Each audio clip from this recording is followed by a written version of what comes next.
अस्सलाम वालेकुम। स्टार्ट करते हैं आज का पहला क्वेश्चन जो कि 1.6 से इंशाल्लाह आपके पेपर में आएगा और इसके दो पार्ट्स हैं, 4 क्वेश्चन का 1 और 2।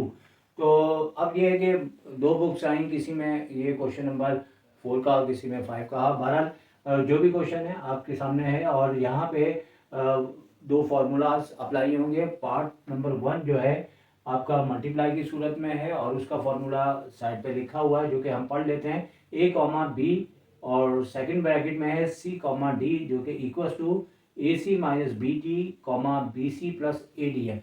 याद रहे कि जो ये बी सी लिखा हुआ है ये बुक में बाद में है और ए डी पहले है, लेकिन मैंने इस तरीके से इसलिए लिखा है कि आपका जो डिवाइड का मतलब सेकंड फार्मूला है और सेकंड इसका क्वेश्चन है, इसमें आपको ये आसानी रहे कि जैसे ए कॉमा बी अपॉन सी कॉमा डी है इक्वल टू, देखिए ऊपर की ये तरतीब एक जैसी है, बस ये याद रखना है कि ए सी के बाद बी डी जो है आपका प्लस है।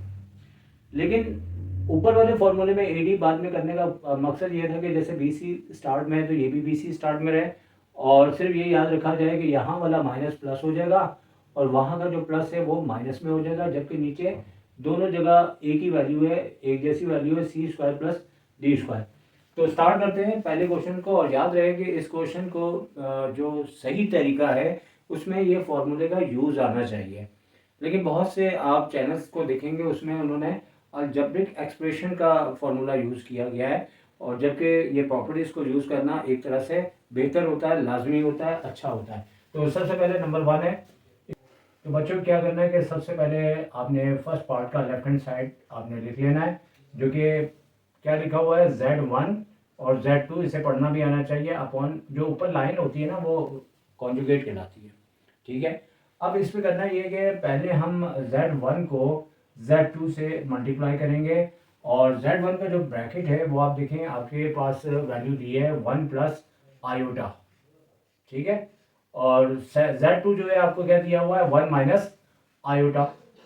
अब यहाँ पे फॉर्मूला नहीं लगाना अलजेब्रिक, अगर आप फॉर्मूला लगाते हैं तो जिस मकसद का ये चैप्टर है वो तो यूज़ ही नहीं हुआ, तो ये आपके लिए खतरा हो सकता है। तो हम या तो ये प्रॉपर्टीज़ को यूज़ करेंगे और प्रॉपर्टीज़ को किस तरह से यूज़ करना है कि पहले एक बार इसका फॉर्मूला लिख लेंगे यहाँ पे कि इसका जो फॉर्मूला है वो है ए कॉमा बी और सी कॉमा डी जो कि इक्वल टू किसके है ए सी और फिर है माइनस बी डी। कॉमा लगाते हुए जैसे कि मैंने कहा था कि बी सी को पहले लिख लें क्योंकि दोनों प्लस है, कोई इसमें ऐसा मसला नहीं है। अब आपने करना क्या है कि ये फॉर्मूला आपने लाजमी दिखाना है और ताकि आपके नंबर यकीनी तौर पे हैं। अब आपने क्या करना है कि यहाँ पे नॉर्मली जो भी नंबर लिखा होगा जैसे कि पहले ब्रैकेट में, तो यहाँ पे हेयर करके हम लिख देंगे कि ए जो है वो 1 के इक्वल है और जो बी होता है ना याद रखें कि उसमें आयोटा के साथ कभी कभार नंबर दे दिया जाता है क्योंकि बुक में थोड़े से इस टाइप के क्वेश्चन है। लेकिन यहाँ पे अगर कोई नंबर होता जैसे 2 आयोटा होता है तो हमने सिर्फ नंबर लेना था, लेकिन क्योंकि यहाँ पे जब कोई नंबर ना लिखा हो तो इसका मतलब है कि यहाँ पे 1 है।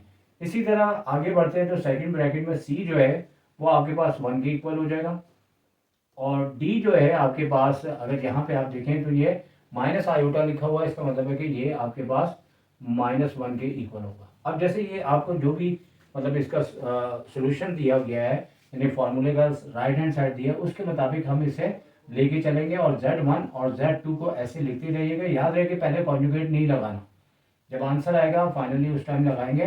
तो अब ए को सी से मल्टीप्लाई करना तो ए देखें यहाँ पे क्या है 1 है और सी यहाँ से आप देखें यहाँ से हमने सी उठा लिया तो 1 इंटू 1 हो गया।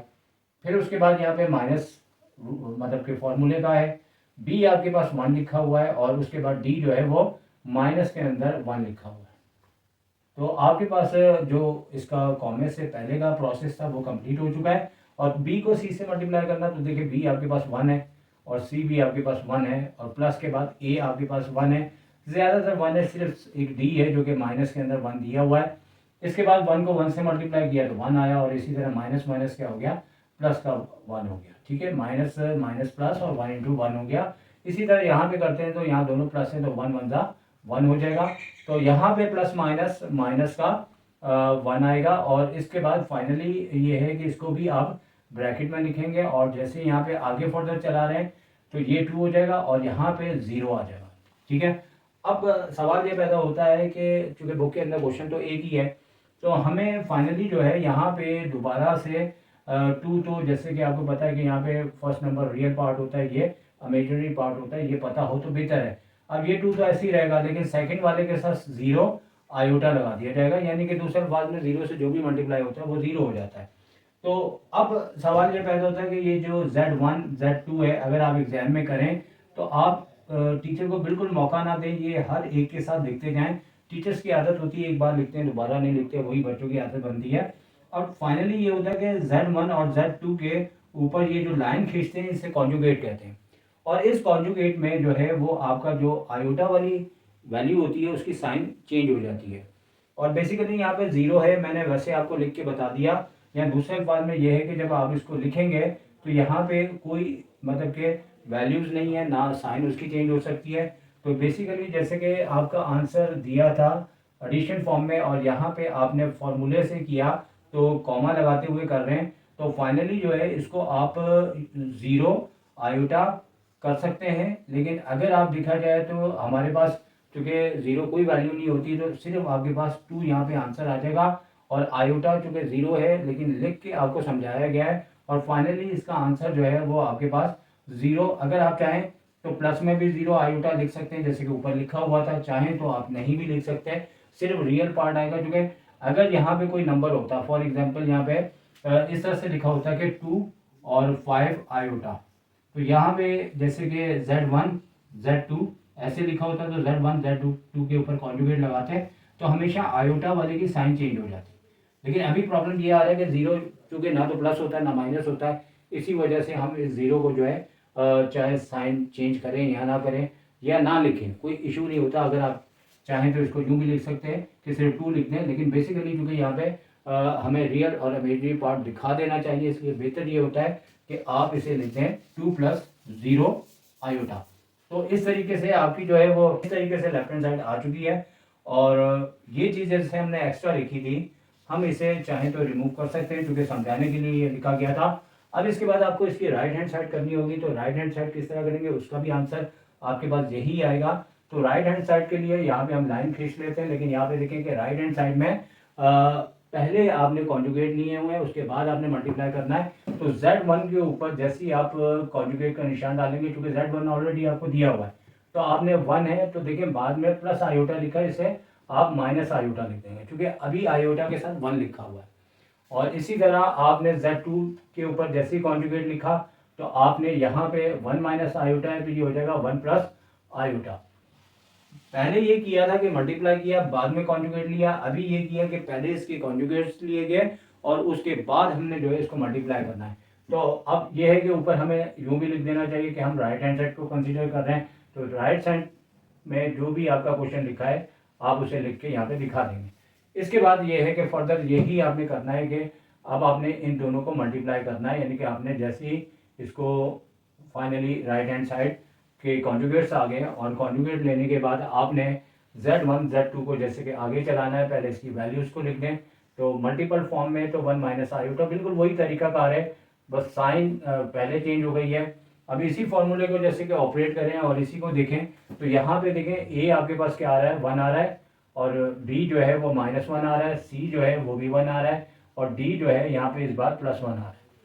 अब फॉर्मूले को ऑपरेट करते हुए और जैसे कि राइट हैंड साइड हमने जैसे यहाँ पे Z1 Z2 का कॉन्जुगेट लिखा, तो अब चाहे तो हम क्वेश्चन वाला हिस्सा जैसे कि Z1 Z2 ये थोड़ी थोड़ी सी तब्दीलियाँ होती हैं, अगर आप चाहें तो राइट हैंड साइड भी रहने दें, चाहें तो आप इसका जो क्वेश्चन है वो आप प्रॉपर लिखते जाएं, ये इतना इशू नहीं है। तो अब सबसे पहले जैसे कि फॉर्मूला वहाँ पे भी लिखा है कि ए को सी से मल्टीप्लाई करना है, इस बार ए 1 है और सी अभी भी 1 है।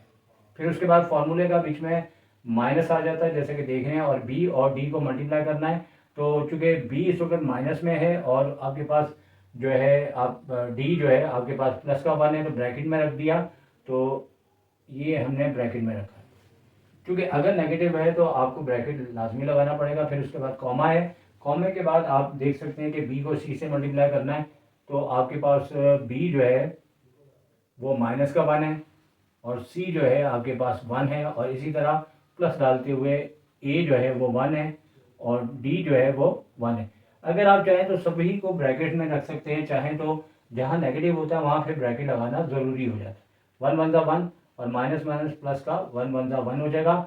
इसी तरह ये माइनस का वन प्लस का वन, तो क्या देखते हैं कि यहाँ पे टू हो गया पहले की तरह, फिर ज़ीरो हो गया, लेकिन यहाँ पे हमें कोई कॉन्जुगेट अब नहीं लेना क्योंकि हमने पहले ही ले लिया है। और यही हमारा यहाँ पे प्रूफ करना है कि हमें ये दोनों एक जैसी शक्लें ला के दिखानी है। अब जैसे यहाँ पे वो एडिशन फॉर्म में लिखा था लेकिन यहाँ पे फॉर्मूले के ऑर्डर में लिखा हुआ है, तो हम यहाँ पे टू प्लस ज़ीरो आयोटा लिखेंगे। तो देखिए यहाँ पे भी हमने टू प्लस ज़ीरो आयोटा लिखा है। इस तरीके से हमारी दोनों साइडें सेम आ जाती हैं। तो हमें फाइनली इसको कंप्लीट करते हुए यहाँ पे सिंगल डैश है और यहाँ पे भी कॉन्जुगेट है, ठीक है। तो अब आखिर में लिखा जाता है कि hence left hand side is equal to right hand side. तो इस तरीके से ये आंसर प्रूव्ड हो जाता है और ये इसका पार्ट नंबर 1 कंप्लीट हो गया। तो इस पहली वीडियो के साथ आपसे इजाज़त चाहूँगा। अल्लाह हाफिज़।